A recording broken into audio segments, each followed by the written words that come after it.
قفك شقدي سامين بقفك كويالتا هذا من جيل راعي جري جورسته وهذا يقطع إنه كدله فرح كجبيه سويت جيل وقرعوا أقون جري سما كدله نينك شقده وقفك كشقة يقفك ويساميسا هذو شقة أذكر شقة قفك أتكذا سمين عرق هذو شقة دبعسان كشقة يود دبعسان هذا مركا إنه يقفك قف مال في عنك سودية إنه قفك فيريو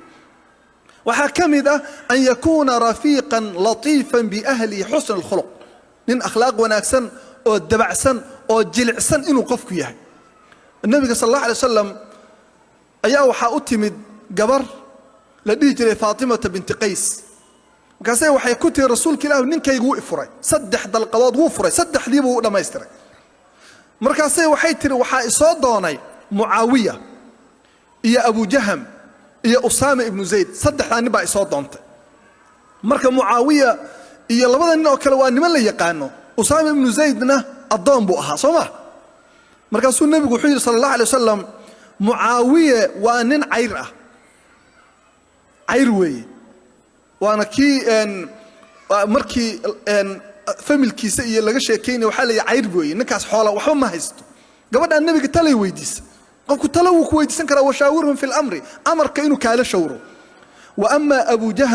abu jahm ninka la yiraahdo farajulun darabun linisa dumar ku dilaa waan dumar ka garaaca dumar ku dilaa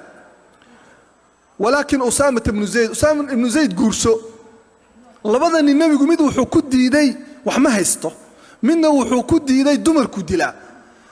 ninku haduu yahay nin qalqalafsan oo dumarka dilo oo lagu yaqaano gabadha looma guurinayo waaba waxyaabaha calaamaadka lagu garto waxa la ragga furitaanka badan oo dumarka fura waxa kamid ah dilka ninba waxay dhigi jireen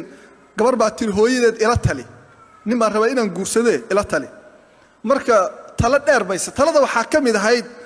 xilagube ninka la yiraahdo xilagube waxa ninka naagaha ku ciyaara oo furfura dumarka xilagube calaamadiisa hadaa rabtid bay tiri wuu xoog weyn yahay waxa ninka gacmaha waaweyn oo xoog badan indhaha xamil buu ku leeyahay wuu indha gudgududan yahay marka aragti nin xoog badan oo indha gudgududan ba oo dagaal ka soo horeeyo iskaga carar marka waa gabadhii sii waday oo ay dhahaysay maxay tiri hooyo ninka waxay tiri ninka gaaban ha guursan nin gaaban ha guursanin maxaa dhacay markii geelu cadhoobo ganduhu ka dhayaa markii geelu caroobo oo cadhoobo cadhada iyo jirra ku dhacdo kor ma gaari karo waa nin gaaban hoosto ka taabanaya ninka dheer ha guursan nin dheer ha guursan markay gaaja timaado gurigu isbilqa markay gaaja timaado wuu hurda afar aad sac ma kici karo ma shaqayn karo waa nin jilicsan nin meel dhaxaad oo xoog la guurso marka talaysiisay taladaas waxa kamid ahayd xilagube nin la yiraahdo waa ninka dumarka dila oo haddana ku ciyaara iska ilaali bay tiri daraab nin oo dumarka garaaco dumarka dila iska ilaali waxyaabaha nabiga sallallahu alayhi wasallam wuxuu ku yiri Usama guurso Usama nin tabacsan oo wanaagsan oo nabigu koriyay buu ahaa markaasay waxay tii Usama ibn Zayd baan guursadaa way la yaabtay nabiga sallallahu alayhi wasallam hadalkiisa markaasuu nabigu wuxuu ku yiri ta'atullahi wa ta'atu rasulihi khayrun laka